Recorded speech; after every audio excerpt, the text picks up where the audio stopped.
Can y'all hear me? Yes. Hey, I'm sorry, y'all. Thank you for Having joining. problems. Yep. Okay. Okay.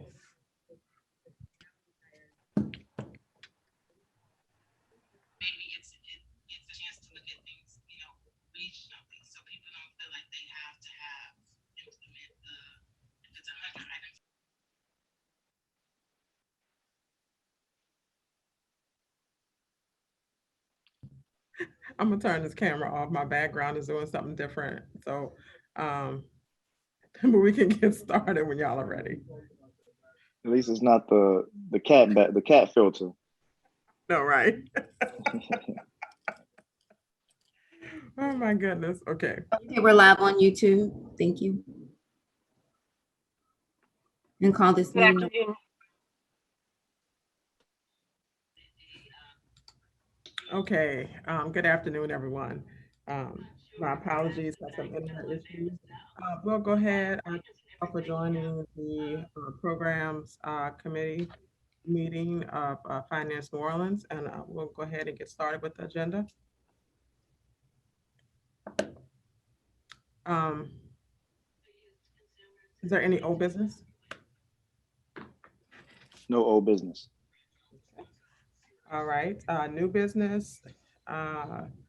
We have January 19, 2021 program committee meeting minutes. And we'll need a motion to accept those minutes if you've had a chance to review. So moved. Second. All right, it's been moved in second. Those in favor, Simon saying aye. Aye. All right, minutes are approved. And we're moving right along. Programs committee report. So thank you, board members. Today in terms of the programs committee report, we did send out a package of information with detailed stats on the performance of each program. I think the most relevant thing to talk about today is as it relates to single family, is the launch of the program, the Sustainable Developer Program, that we have some good news to share today, and the research and development efforts that we've been undertaking. So we'll spend our time there today, but before we get started, I want to introduce two of our newest team members to the board. On the line, we have Director of Program Operations, Kelly Schmidt, and then we also have Director of Innovation Technology, Mashika Baptiste. So Kelly and Mashika both have diverse backgrounds in banking and other areas that we think are value added for the organization. And they've been around for a few weeks now, and they've already hit the ground running, working with the staff, helping to flesh out the new organizational system that we've been putting in place, as well as advancing strategic plan options. So Kelly and Mashika, just say a few words, starting with you, Kelly. And, board, I just, again, wanted to introduce them and, let you know who we've added to the team, especially in these two key roles, because they're leadership roles. And we'll talk about our org chart later. But in our new org chart, director roles are very important because, as you know, we have a lot of work to accomplish and a lot of ground to cover. So without any more talk from me, Kelly. Thank you, Damon. Can everyone hear me? Yes. Yep. Oh, perfect. Thank you. As Damon said, my name is Kelly Schmidt. I am the new Director of Program Operations. I come from, those of y'all that are local, I come from Hibernia National Bank / Capital One for about 27 years. I was their Senior Director of Operations, specializing in risk management, governance, compliance, process improvement, and efficiency and organizational structure. As Damon said, we've only been here for a few weeks, but I have been diving into programs, going through documents, processes, digging deep to ensure that we are secured and well documented within our current programs and any future programs going forward. I'm extremely ecstatic to be a part of this organization, and I am looking forward to working and meeting with each and every one of you.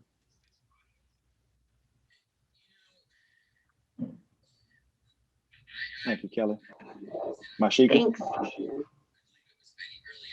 Good afternoon. Can you hear me? Yes. Yep. Good afternoon, everyone. I'm Ashika Baptiste, Director of Innovation and Technology. My background, I was with Liberty Bank as Vice President of Retail Banking and E-commerce for about 4 years. So over all of their branches, bringing new e-commerce products online, and some marketing as well for our retail branches. And then I went to Hyde Regency, New Orleans for the last 7 years, process improvement, productivity, and Six Sigma initiatives that we rolled out throughout the entire hotel. I also sat on the global board for process improvement as well um, for our global initiatives throughout the Hive family. So I'm very excited to now be working for Finance New Orleans. As Kelly mentioned, we've been here about the last month. We've hit the ground running.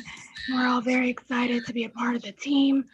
And I look forward to continuing working with everyone and meeting everyone throughout my tenure here. Thank you.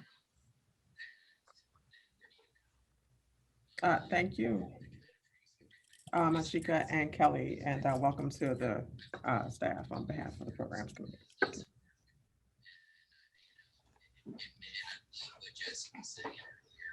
Could you Thank all you, hear board me? members.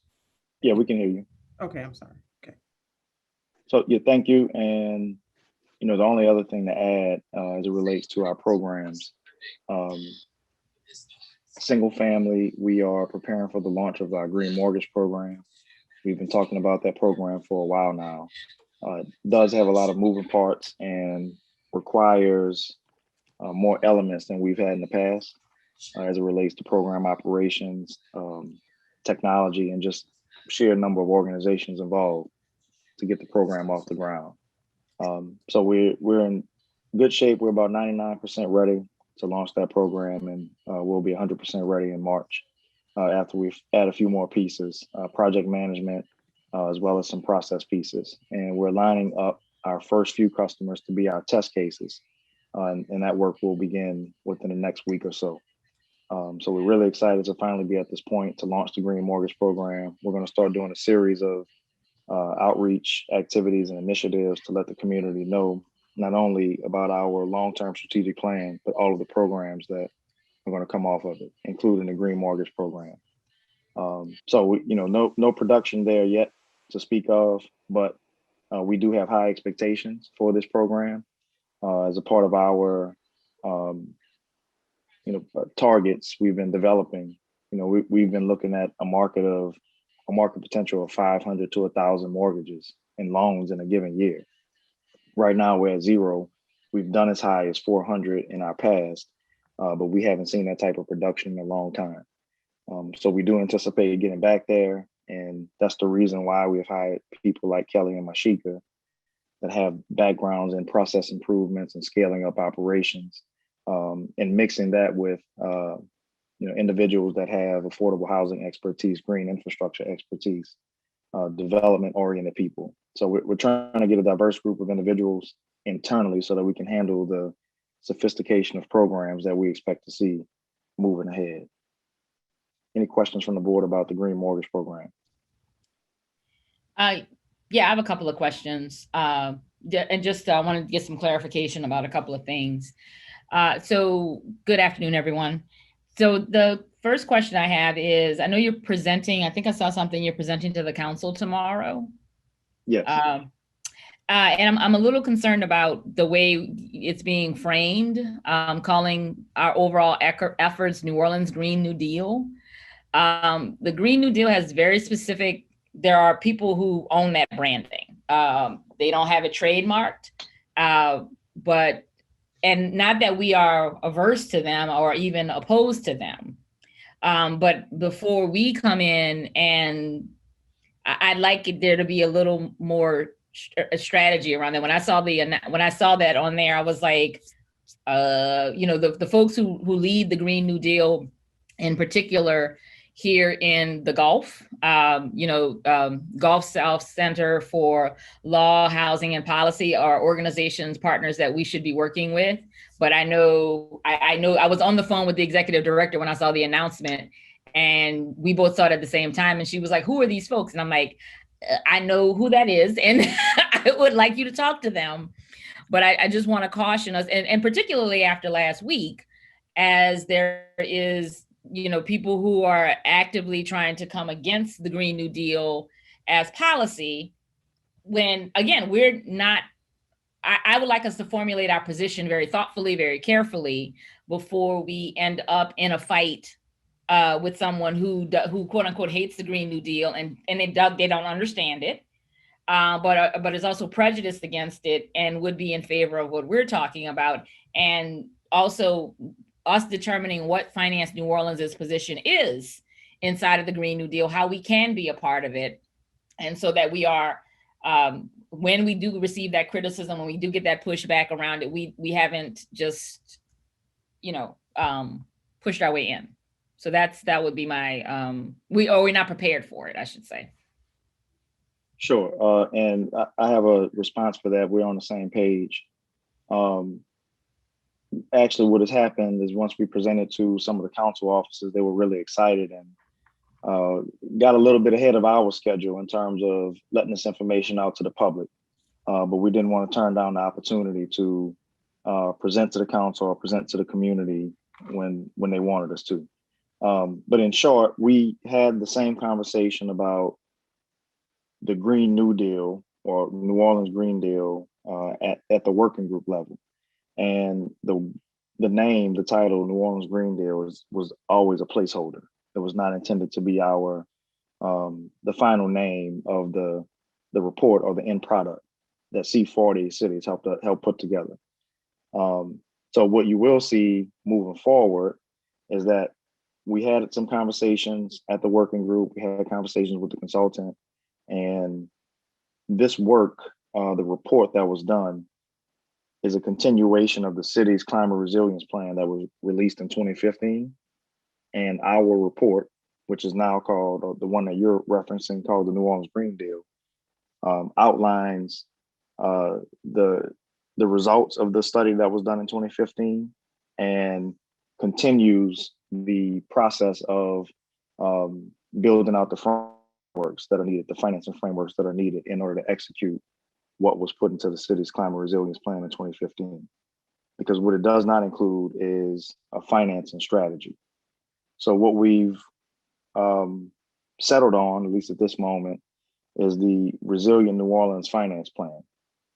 And that's the name that will be presented tomorrow. That's the name that's being sent out as the final draft to all of the stakeholders, the city council, and all the sub-agencies involved. And the Resilient New Orleans Finance Working Group is the collaboration of all of the city's agents, the city and all of its agencies that are in the process of adopting green bond frameworks, green project frameworks that'll lead to us accomplishing the goals that are outlined in that 2015 climate resilience plan.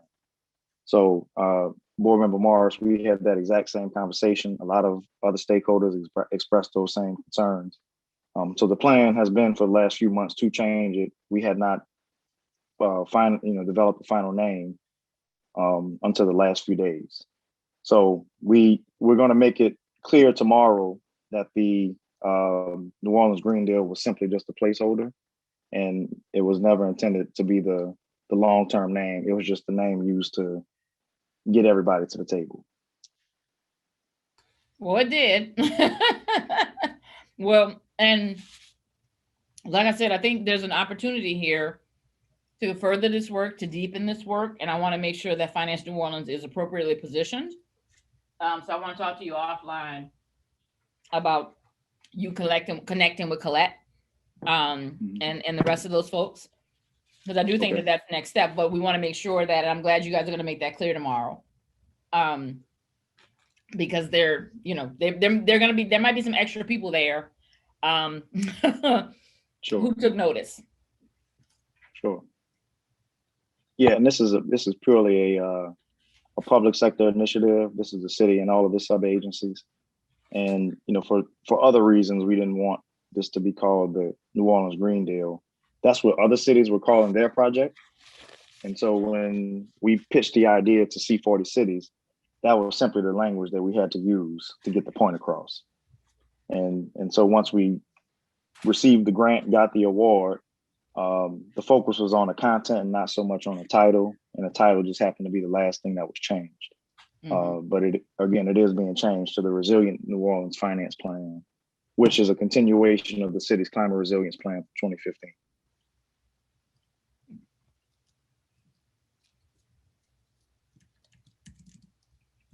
Okay, great. That's great. But that's it's exciting to hear that it's moving forward and there are new opportunities around this. And when we are we going to see the next question I have is, as we're talking about the green mortgage products, are we going to start talking about target populations, or hearing from you guys what you have in mind for target populations, and the first pots of money that you're hoping to invest?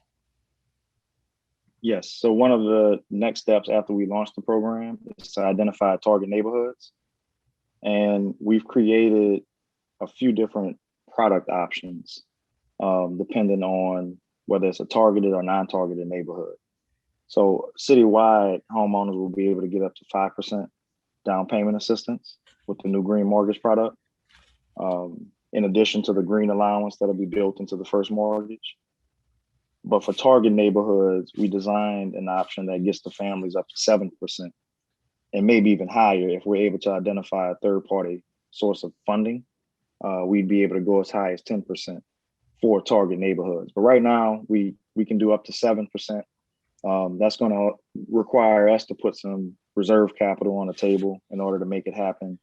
Up to 5% can be done using money from the market, and that will be available citywide. But the target areas will get the 7%.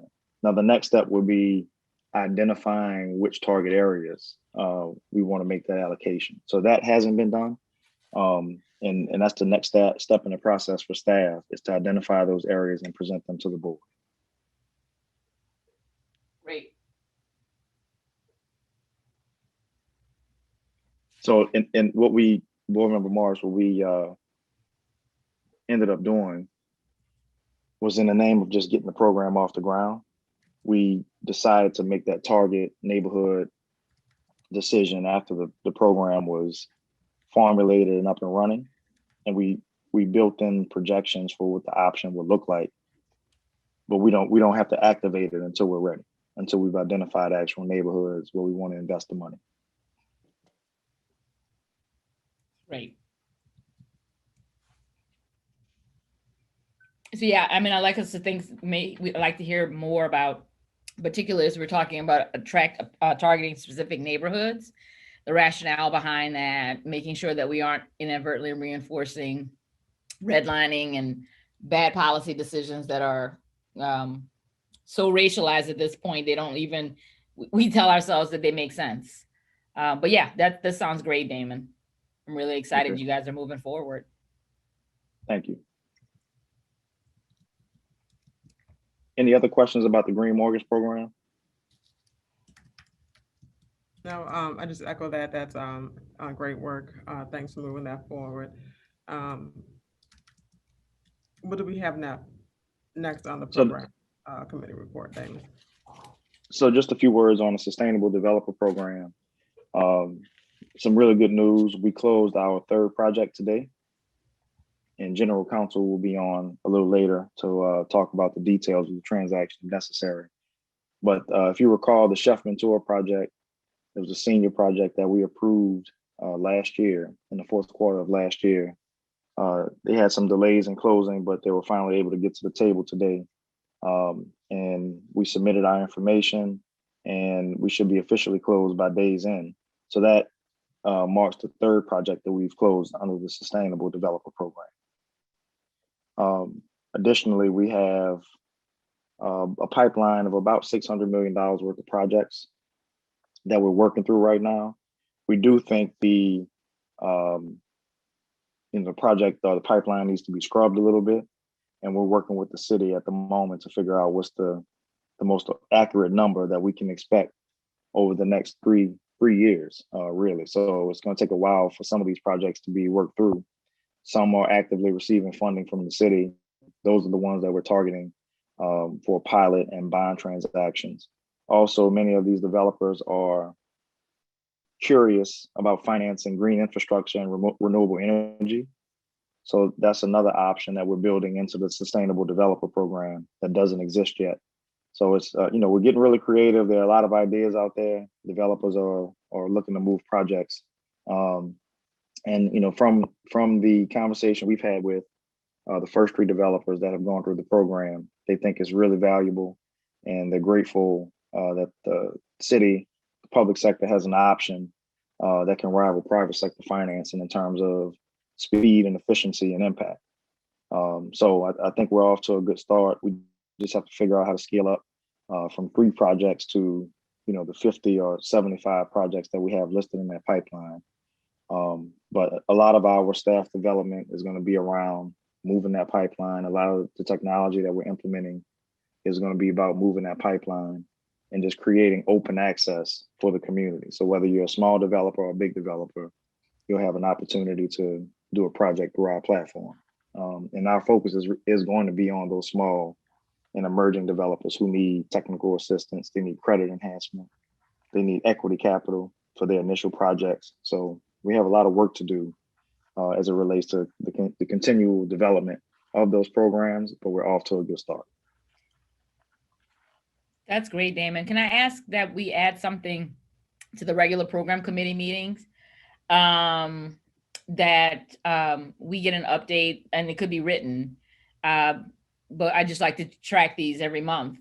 Those 3 projects, as we add to them, where are they? What's their projected timeline for completion, and what they're going to be completing, right? So there's a little dashboard every month that we get to see, so we see what's growing, and we know when is it coming, and to make sure that the developers have the right support, and so that we're not we look up in 3 years and go, whatever happened to that Chef Mansour project? And it could take 3 years. I'm clear about the fact that that's not an unreasonable timeline, but especially if something happens.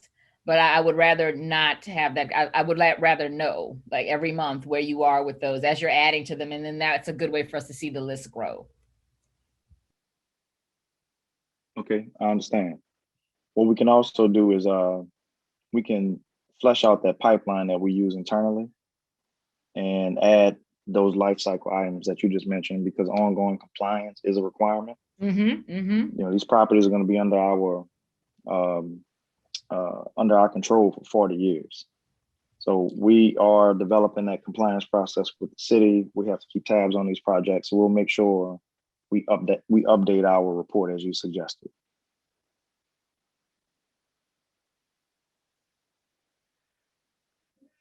Great, thank you. No problem at all. Also, sorry, I muted myself but again, well done. This is great.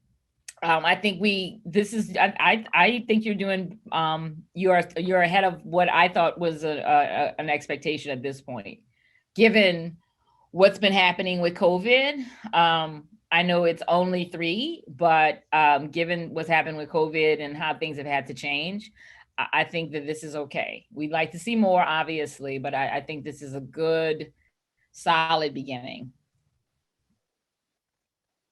Thank you. And I want to highlight the fact that the staff has worked really hard to get us to that point. Working through COVID, many of them didn't take the time last year because their vacation time, because they were so dialed in into making sure we got these programs off the ground. So we are starting to see some teamwork internally to turn around programs very quickly, like we did the Community Support Fund as well. So I want to take a moment for the board to know that the staff did work really hard to get us to this point, and our consultants that help us, like counsel and our financial advisor, they played a big role. But as you said, we want to scale this up. that's just the start, and we know we got a long way to go. So staff is going to be focused on how do we scale these programs, which equals scaled impact, scaled community impact. So thank you to the staff for your work on this, and we're going to continue moving forward to the board.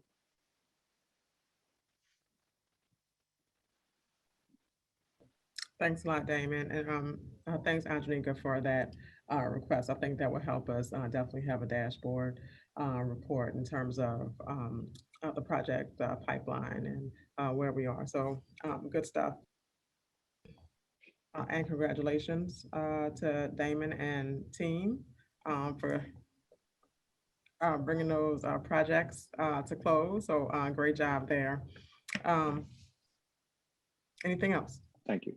You're welcome. Last thing to say is the community support fund. You have the numbers in your reports, but we are starting to see a slowdown in activity. There's been other types of funding to come out from the city and the state that are just frankly larger packages than ours. So we expected that to happen at some point, but we wanted to play a role or fill a gap if we could.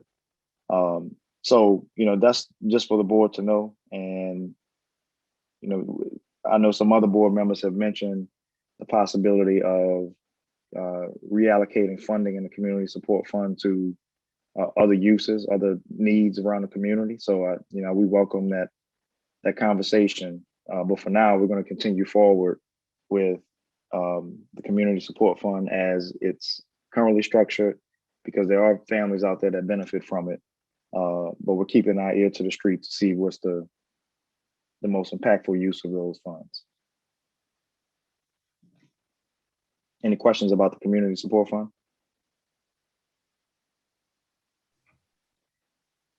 And no. then lastly, Go ahead, Damon.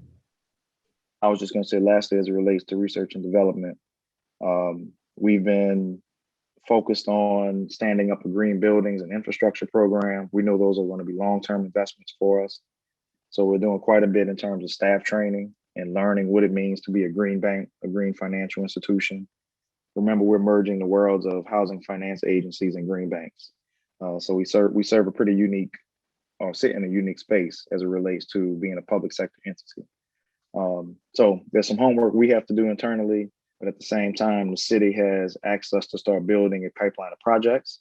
And the Resilient New Orleans Finance Plan is a big component of that pipeline development, because we're working with other agencies, including the city, which is the primary agency, and identifying opportunities to invest in green buildings and infrastructure.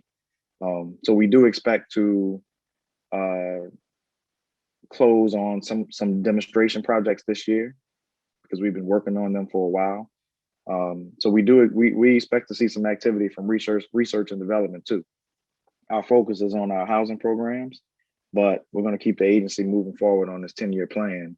And we'll have some activity to bring to you as it relates to other types of projects that we just haven't seen in the past. Renewable energy, green infrastructure, transportation. Eventually, there's all types of ideas and needs out there that we can help support. So nothing substantial to share with you just yet, but over the next couple of months, you will see more detailed information from us related to our research and development efforts. And that concludes the program committee report. Okay, thanks so much, Damon. Do we have executive session needs? I see it on the agenda. No. No? We don't have any need for executive session. Okay. Is there any other business? None at the moment. Okay. Do we have any public comments?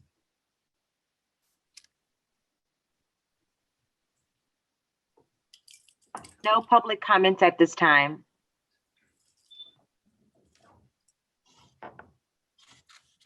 This is probably the quickest meeting I think we've had, like ever. It doesn't seem right, but that's fine. I know y'all have to prepare for your next meeting, so we won't prolong it if we don't need to. Is there a motion to adjourn? So moved. Oh, Okay, I second. Second. Either or. y'all. But it's been moved and seconded. All those in favor, I respond by saying aye. Aye. All right, Aye. adjourned. We'll see you all in about an hour. Thank you. Thanks a Thank lot, you. y'all. Thank you. Bye-bye.